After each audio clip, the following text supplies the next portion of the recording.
Chapter 5, Sarah's Journal. When we heard that the accidents had stopped, we knew that the time had come.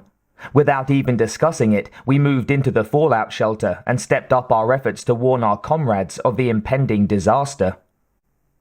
We had 3 digital tight beam radios set up, and all of us went to work. It was an encrypted microwave communication system that operated via satellite. Dieter had set it up, calling in favors from his old friends in section. He assured me that Skynet wouldn't be able to decode it, but then he said Skynet wouldn't even be aware of it. These are military satellites, he told me, now under the monster's control. He explained that Skynet wouldn't be aware of our system because he'd disguised our communications as part of Skynet's own. I hoped he was right. I hoped Skynet had 1,000,000 blind spots that we could exploit. We were going to need every advantage we could get. We wouldn't know for a long time if any of those we'd warned had taken us seriously, but I had spent most of my life being a voice crying out in the wilderness. I didn't let it get to me. While we were working, John got a call on his cell phone from Snog at MIT. Cambridge, Massachusetts. I can't believe it! I just can't believe it! It's a slaughterhouse, man! They're killing everybody! There's bodies all over the campus, and the gardening equipment is running through the halls, chopping people up! It's like I'm on drugs! I can't believe what's happening! I can hear them screaming! Snog knew that he was crying, and his words were coming out so fast it was hard to understand what he was saying. He could feel his head getting lighter and his vision blurring as he hyperventilated. Part of him welcomed it. The view out of his dorm window was bad enough when he wasn't seeing things clearly. He sniffled again and again. Snog, John kept saying, his voice dead calm. Snog, blow your nose, Snog. What? Snog finally said when the words sank in. You're about to faint. Get your breathing passages clear and take slow, deep breaths. Do it, Snog. The voice seemed to penetrate his brain, down below the level where Snog aware of being aware lived. He used a succession of tissues from the Kleenex box and found that it did make him feel a little more in control to be breathing through his nose again. Looking around in embarrassment, as if anyone could see him, as if it mattered, he wiped his eyes too. Who is killing people? John asked. He sounded as if he knew. Trucks, cars, motorcycles, you name it. They're out there tearing around, running people down, and there's nobody driving. It's just cars, man. It's happening all over the campus. A faint voice came from the background, speaking with an Austrian accent. That must be Dieter. What is it? Dieter asked, with a frown in his voice. John's voice came a little fainter as he turned his head away from the pickup. Snog says that anything with wheels and a motor is running people down. He says it's happening all over the campus. All over the world, Sarah said from her station. Even then, Snog felt a slight chill at the calmness of her tone, and the beginnings of a new strength, too. Listening to the Connors was like that, like a full-strength latte injected directly into your brain, making you think calmer and faster. It's going for maximum kill by trapping people in the cities. He's got to get out of there. We need him and his friends. Thanks, Miss Connor. It's nice to know you care.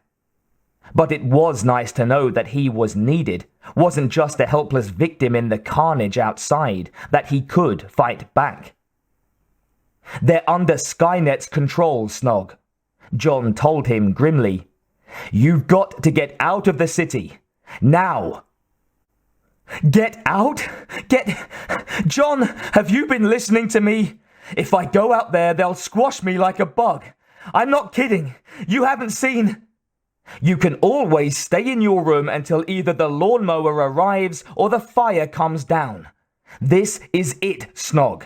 You don't have much time. You've got to get out now. Snog opened his mouth to reply, then a motion across the laneway caught his eye. His breath caught too, torn between hope and horror, as he saw the faces peering out through the thick hedge. Oh my God! What is it? John demanded. It's the guys! Brad and Carl and Yam! They're in the bushes across the road! Oh my God! They're gonna get killed! Maybe not, John soothed.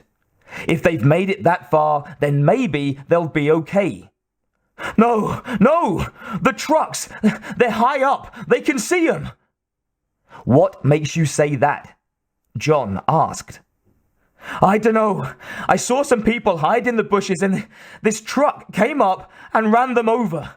It was like something told it they were there or like it saw them hide. Could the trucks be linked to the campus security cameras? John asked.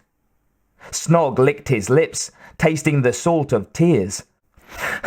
I dunno. I guess. Yeah, that could be it. They've all got wireless modems these days and GPS units. They could be... What can you do about that? John interrupted. What? The security system. Can you do something about it? Shut it down, maybe? Yeah, maybe. Just a second. I gotta work. Snog put down the phone, cudgeling his brains. Yeah, of course, Doorknob. You did that hack last year. The information center probably never found the trap door. Okay, let's see. His fingers blurred over the keyboard. In the background, he could hear John's voice, faint and far, probably continuing down his list of contacts and giving them the alert. Then, I did it! The cameras are offline, Snog said. Did that have any effect? John asked. Snog peered out the window. The purposeful motion of the cars and trucks and self-propelled hedge cutters suddenly slowed, grew more tentative. They'll be operating from stored images now. They can read the maps and tell where they are with their own GPS units, but they won't be able to see movement. Yeah, I think I did it. Everything out there has slowed down. I think the guys are going to make a break for it. He leaned out the window and shouted, Come on, guys! Yes! Go, go, go! Oh, shit! What? John asked. There's a car! It's coming right at them! Run, you shitheads! Run! Oh, shit! It must have sound pickups on board. Snog felt himself beginning to hyperventilate again and closed his eyes. There wasn't anything he could do. Then there was the distant sound of a crash. He leaped up, turned, ran out of his dorm room and into the corridor, sagged against the discolored wall, and then remembered the phone in his hand. Oh, Christ! Sweet Jesus! They're all right! Snog pulled air in and laughed softly. The car crashed into the lobby entrance, but they were inside when it hit. Carl's got a couple of cuts, but they're all right. Oh, man! Everyone went into a series of manly group hugs, crashing back and forth into the walls as they whooped and shouted. Yam took up the phone. Hello? He said. Hey, Yam, you guys have got to get out of the city. No can do, John. This is happening all over the state. Every road. We're stuck. It's happening all over the world, my mother says. Skynet wants to keep the cities bottled up so that more people will die when the bombs fall. I kid you not, Yam. You can take your chances and maybe get out of there. Or you can sit on Snog's bed until you die. Your choice. Whoa, when you put it like that. But how? We only had to come about 100 yards to get here, and we barely made it. Maybe they could try going through the sewers and storm drains, Sarah suddenly suggested. In that part of the country, you could probably get all the way to Maine without popping your head above street level. I can't confirm that, but it's worth a try." "You guys hear that?" John said. "Yeah," Yam said with a nervous laugh. "Hey, pop your head up. That reminds me of a video game I used to have." "This ain't no video game, friend. Get moving." Snog took the phone back. He felt a little better now, enough to be really frightened rather than teetering on the edge of a welcome blackness. "We'll give it a try," he said. "You know where we'll be, if we make it." "We'll try you there in a few days," John said. "Good luck, guys. Survive. We need you." "You got it. Over and out," Snog said. Alaska. John tossed the phone onto one of the tables. The fallout shelter was fairly elaborate, as such things went. All three of them had a lot of building experience, enough money, and paranoia to spare.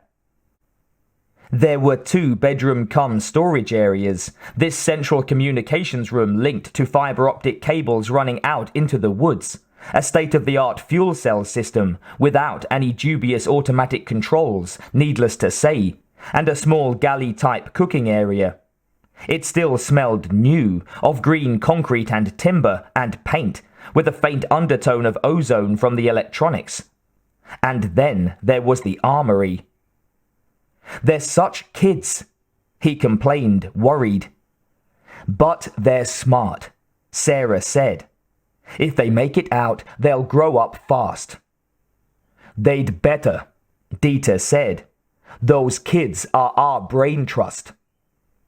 Sarah could tell by the look on John's face that the thought gave him scant comfort.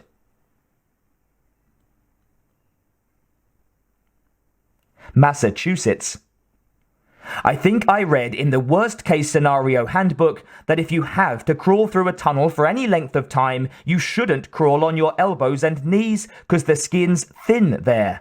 So you should push yourself up and move along with your palms and feet, suspending the rest of your body as much as you can. Snog looked over his shoulder towards Terry Neal's voice. She was puffing a bit. Terry was heavy-set, and that let him locate her, right behind his feet, in the Stygian, smelly darkness of the drain. "I don't think I could do that," he said. "I think it would give me a heart attack if I tried." He was dirty and soaked with sweat, and no doubt smelled even worse than the drainage tunnel they were crawling through. This was no time to try Superman stunts. "Then maybe the next time we come to a place we can stand up, we should rip up a blanket and make padding for our knees and elbows," Terry suggested. "The book said that otherwise we'll be hamburger in no time. I'm paraphrasing, of course." A long line of mumbled, "Uh-huh," broke out behind Snog. She had a good point, and though he hated to sacrifice a blanket, he figured they'd better do it. "Look," Professor Clark said, "we can't just crawl all the way to Maine, even if these tunnels do connect for that distance. Does anybody even know where we are?" He sounded pretty testy, not that Snog could blame him. The guy was at least 50 and pretty near filled the tunnel they were crawling through. Still, Snog was glad to have recruited him. Clark was a professor of engineering. That would come in handy. Lian Chu, somewhere behind Clark, was a professor of chemistry. They'd also picked up 15 other students who were willing to take a chance on the sewers. Snog was glad to have all of them along. He felt the weight of responsibility already, and it made him aware of things they lacked. He kept thinking they needed rope for some reason. Terry had raided the Evian machine and had made each of them take as many bottles of water as they could carry. It was already apparent that they might not have enough. There were 3 handguns and 6 boxes of ammunition in his backpack. Snog figured that if the others knew about them, they'd freak, especially the professors. But it was the one thing that John had insisted on. Whatever else you take with you, he'd said, be sure to have a weapon, 'cause if you meet up with someone who has one and you don't, you're dead meat. Better safe than sorry, Snog had figured. His family had always owned guns, so he saw them as tools and not icons of evil like the rest of his college friends seemed to. Of course, it is a shame that they're available to nuts and criminals as though they were lollipops. But in this situation, he was glad to have them. He'd have been even gladder to have some explosives and maybe an anti-tank launcher. Finally, they came to a place where they could stand up. 3 drainage tunnels met in a round concrete silo-type arrangement. The floor was dirt over concrete. Deep, sticky black mud, in fact. He tried not to think about what might have crawled into it and died, because he could plainly smell that something had, fairly recently, if the molecules were getting through his shocked, stunned sinuses. Carl, Yam, and Brad hoisted him up to where he could look around, wobbling as he stood on their linked hands. He pried the heavy cover up, wincing as the rusty edges cut into his sore palms, and looked around outside the crack. "We're out of the city," he said. "It looks like an old suburban development. Big yards." There was a general sigh of relief. "I'm not seeing any vehicles from here," he said. There were chuckles of pleasure at that. "Just trees, road, and the odd roof."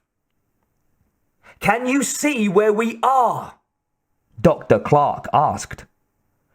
"No, sir. I'll have to get out and take a look around." It was not going to be easy. The manhole cover must weigh 70 pounds or more. Necessary, he supposed. How else were they going to keep enterprising young men, such as himself, from messing around within them otherwise? With his friends propping him up, he braced his feet and hands against the sides of the hole and lifted with his back, straining upwards as hard as he could. Just as he was about to give up, he felt it move, grating in its groove. A small shower of sand and gravel poured over his helpers, causing them to splutter and curse. Finally, he managed to work it over to one side, and it fell with a dull clunk. As he stood on his friend's shoulders, panting, he braced his hands on the rim and looked around. Uh-oh. It hit him like a pail of ice water. I've forgotten the machines. Any number of them could have crept up on him while he was struggling. His knees went weak for a moment. "Hey!" Carl protested as Snog's weight shifted. "Are you okay?" "Yeah, I'm gonna take a look around." Snog hoisted himself out of the manhole and scurried towards some bushes in front of a house. There was a dog lying in the driveway, dead, but not run over, just limp, with its eyes dry and its tongue lying on the pavement in a puddle of vomit. "Let me up," Brad said. "I'll go with him." When they hoisted him up, Carl muttered, "We should have let him go first. He doesn't weigh anything." Yam grunted in agreement. "It looks clear," Snog said quietly. "Why don't we try to walk for a bit? If things get hairy, we can always drop back down into the drains." The others agreed enthusiastically, and within a few minutes, everyone was stretching and looking around. "We're not that far from the city," Dr. Chu said, looking back towards Boston, where the midtown towers were small with distance, but still quite visible. "Maybe Newton," Terry agreed. "Still," Snog protested. "Considering how we got here, it's quite an accomplishment. We came miles underground." "But where are we going?" someone asked. "If you're right about the bombs, we've got to get out of Massachusetts. Hell, right out of New England." "My family has a place just over the border in Quebec," Snog said. "It's wilderness. We should be safe there. It's got all sorts of supplies, stocked for the winter, sort of a hunting lodge thing." For a wonder, nobody sneered at him for coming from a family that killed Bambi, rather than buying pieces of mysteriously deceased cow at the supermarket. "You're right," Dr. Clark said, slapping Snog on the shoulder. "But what we really need now is some form of transportation." The others looked at one another uneasily. "Cars are out, that's certain," Snog thought. He was glad nobody suggested it. Maybe he'd lucked out, and everyone here would be a survivor type. "Yeah," Yam said thoughtfully. "Something we can take off-road, like a dirt bike." "Or a mountain bike," someone else said. "Yeah, that'd be perfect," Terry agreed. "Then we wouldn't even have to worry about gas." Snog nodded. "So, we'll keep our eyes open. Meanwhile, we'd better get moving." He checked his compass. "North is that way. Everyone keep as far back from the road as possible. We'll go through backyards as much as we can, okay?" Everyone nodded, and they started off. It was eerily silent, except for the occasional distant sound of an automobile engine. Even the birds were quiet. "Where is everybody?" Dr. Chu asked. No one answered. No one even wanted to think about the answers.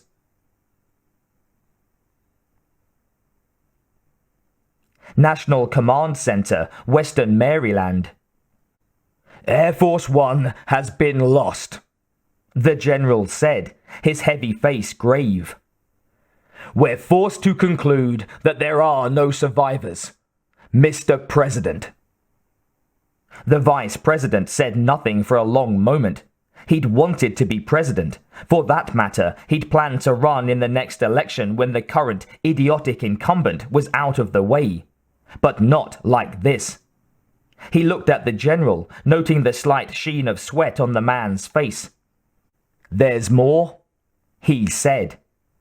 "Yes, sir," the general agreed. Something flickered over his features, a faint air of, "I told you so." "We've lost communications. We're cut off." "We're cut off?" the new president said in disbelief. "I was led to believe that was impossible." "So was I, sir. It was impossible until we routed all our communications through... I believe you called it a point failure source during the discussions, General. Yes, go on." The general paused, then looked at the president in the eye. "We've also lost life support. We've reconnected the supply of canned oxygen, but the recirculation systems are all down." The president raised an eyebrow. "We have about 12 hours worth of air, sir." "Then why don't we leave?" the new president asked in exasperation. "What kind of Mickey Mouse setup is this anyway?" "The elevators aren't running, sir. The ventilation ducts and blast baffles have all closed down, and we can't get the hatchway motors to respond. Those baffles are 24-inch armor plate, sir, originally from scrapped battleships. The chemicals for the scrubbing system have been vented to the outside by the computers that controlled life support, and the stairway was sabotaged." "Sabotaged how?" the president bit off. "Explosive charges were set at several levels, sir. Essentially, the stairs are gone, buried under tons of rubble and twisted steel. We have engineering parties working on it, but excavation would take weeks with the tools available. Even if there weren't unused explosive charges still set, which there are, and more blast doors at entry level, which there are." After a few false starts, the president managed to ask, "So how do we get out of here?" "Even if we could get out of the bunker complex, Mr. President, we have every reason to believe that within half an hour the entire East Coast will be a nuclear furnace. There's nowhere to go, sir." President of Cinderland for 12 hours. I guess I can stop feeling guilty about surviving. I don't suppose I'm dreaming this, he asked. No, sir. What should we do? Sir, I intend to visit the chaplain. It's been a long while since I went to confession.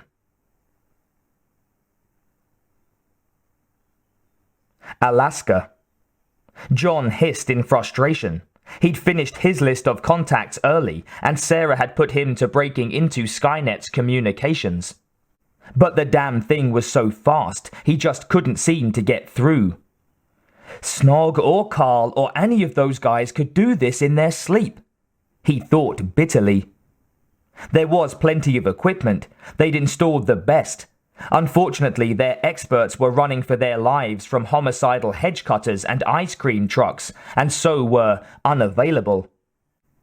Suddenly, it occurred to him that what he needed was a computer to do this for him, which meant creating a program.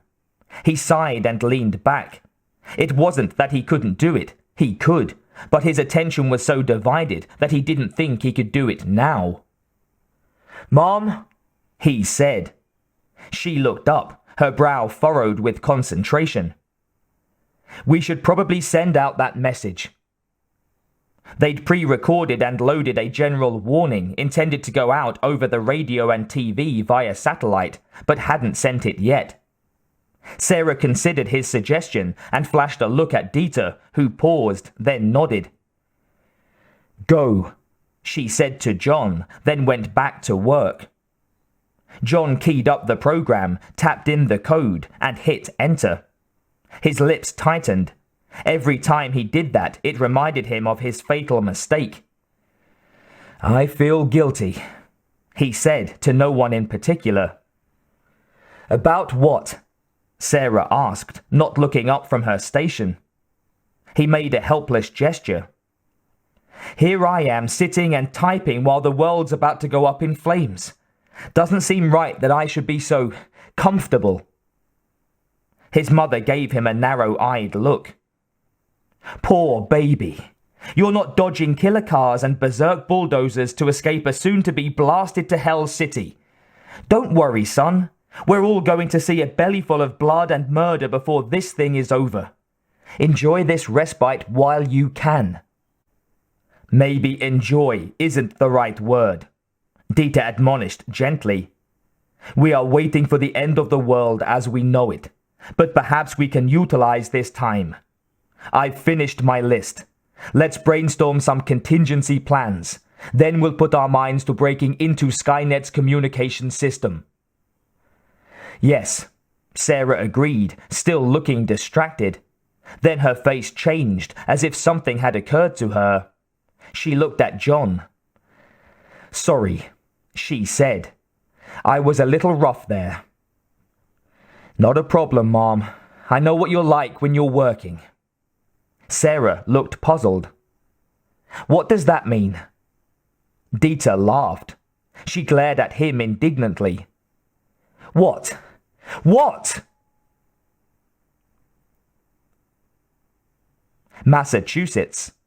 Snog, Brad, and Carl hunched down beside a dumpster and checked the road that curved away before them. They'd left the others resting behind the high stone wall of an apparently empty house.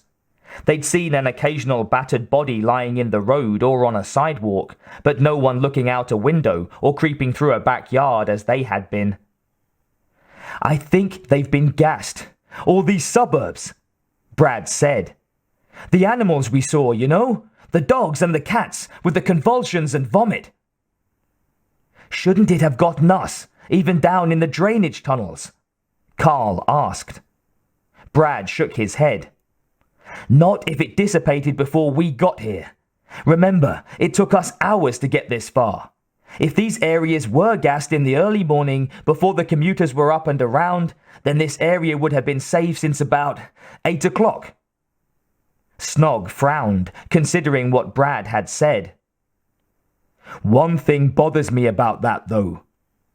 What? Carl asked. If this area was pacified by gas attack, I don't see how it could have been done by Skynet. I just don't see a bunch of bombers happening to be loaded with gas canisters, you know? Not over the US anyway. So who could have done it? Pacified, Carl muttered. Well, Brad said, apparently figuring it out as he spoke. I don't know what the government had stored ready to turn over to the friggin' computer, so it could have been canisters dropped from an airplane, but I think it's unlikely. For one thing, we haven't run across any empties. So, you're suggesting that maybe, if there was a gas attack, that someone, hid them and then set them off by remote or by a timer? Carl asked. Brad nodded. It's a possibility. Snog looked around the dumpster, then back at his friends, frowning. Unfortunately, that indicates a human element. Brad nodded. Well, who the fuck would want to do something like that? Carl exploded. You'd have to be crazy. Some extremist group, Snog said. Those bastards are crazy. Apparently they aren't technically crazy, they're just self-deluded, but that's a distinction only the shrinks care about. For our purposes, they're loons. Which loons, though? Carl asked. Luddites, Brad said and nodded, as though agreeing with some inner voice. Snog had always taken Brad's silent conversations with himself for granted, but it occurred to him now that they were all a bit weird. Maybe it's a bit arrogant for us to call anybody else a loon, but if Brad's right, then hell, why not? I was reading this article in Time magazine about them, Brad said. Apparently they still have an extreme fringe group that thinks humanity should be sterilized in order to save the planet. That's crazy, all right, Carl muttered. We should go and look in one of the houses, Brad suggested. They all looked at one another, and the consensus was obvious without anyone speaking. They'd seen enough for a lifetime already today. Snog listened to the silence, and in the far distance he thought he heard the sound of an ice cream truck making its rounds. It must be one of those coin-operated, automatic types that had come out last summer. It was early for an ice cream truck, only March. His stomach rumbled, and a sudden desire for an orange creamsicle hit him. What am I thinking? He asked himself. Millions are dying, and you want a creamsicle. Let's go, he said. There was a strip mall across the street that he wanted to check out. They approached it from the back because there was more cover there. A man's body lay against the wall, the middle of his body crushed down to about an inch, an uneaten ice cream cone melting on the pavement beside his left hand. Bits and pieces were... Carl turned and heaved into the bushes. After a moment, Brad joined him. Snog moved away from them, determined not to give in to his urge to make it 3. He heard the merry tinkle of the ice cream truck coming closer, and the sound made the hair on the back of his neck crawl erect with a prickling sensation. He went to the body and felt in the man's pockets for keys, only to notice there was a bunch in the man's right hand. That meant putting his hand into the pool of what had leaked from the body. Grimly, Snog wiped his hand clean on the lower part of the man's pants. Then he grabbed the keys and started to try them on the door. The ice cream truck turned into the parking lot of the strip mall. He could hear the sound of its tires in spite of the loud, tinkling tune. His hands were shaking as he tried key after key. What's with this guy? 50 keys? Shit! Snog muttered softly. Shit, shit, shit! The others came and crowded close to him, their eyes wide, as they looked anxiously to the end of the row where the ice cream truck slowly approached. Gravel crunched. Carl snatched the keys from Snog's hand and without hesitation fitted one into the lock. They rushed inside and quietly closed the door behind him. How did you know which one to use? Snog whispered. Carl held up the key. It bore a label that said, Store. Snog looked at Brad, and the two of them broke up, laughing hysterically as Carl kept saying, "Shh, shh." He slapped Brad, and both he and Snog gasped in shock and stared at him. Then they heard it. The truck's tires made crunching sounds as it approached. Carl's lips formed the words, "The body." The truck sped up, and from the sound scraped its length along the side of the building. A soft, wet sound interrupted the screeching of metal against stucco. Then the truck backed up, went forward, backed up, all the while playing its mindlessly merry tune. Snog broke for the front of the store and was sick to his stomach behind the counter. Pale-faced, Brad and Carl followed him, silently crouching down beside him. "Shit!" Snog swore passionately, half in tears. "Shit!" Brad patted his shoulder. They sat quietly until the ice cream truck went away. Then they sat for a while longer. Slowly, Snog became aware of what he was looking at. Dangling from the ceiling and ranged along the walls was a colourful herd of mountain bikes. Farther into the store there was camping equipment, tents, blankets, cooking supplies, down jackets, the whole Megillah. "Pay dirt," he said softly. The others looked at him, and he gestured at the stock before them. It took a minute for his meaning to penetrate their shock. Then, slowly, they both smiled.